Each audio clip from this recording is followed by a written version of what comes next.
حکوومەتی بنکەفراوان بەهێزترین سیناریۆی پێکهێنانی کابینەی دەیەمە.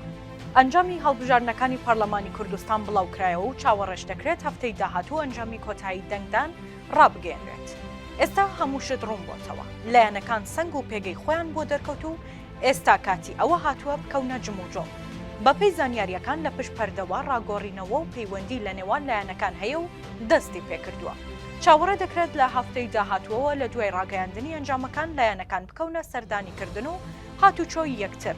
بەپێی زانیاریەکانی تیوار پارتی دیموکراتی کوردستان وەک نەریتی پارتی براوە لە هەڵبژاردنەکان لە ئێستاوە گفتوگۆی لەسەر ئەوە کردووە کە شاندێکی دانوستانکار بۆ لای لایەنەکان پێکبێنێت.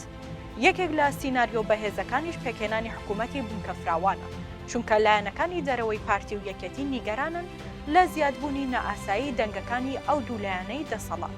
بۆیە یەکێک لە سیناریۆ بەهێزەکان بەشداری لایەنەکانە لە حکوومەتی بنکەفراوان، چونکە ئەم 4 ساڵە پارتی و یەکێتی هێندەی پێویست و زیاتریش کورسیان هێناوە کە پێگە و سەنگی خۆیان لە پەرلەمان بەهێز بکەن و نەکەونە ژێر کاریگەری ئۆپۆزیسیۆنەوە.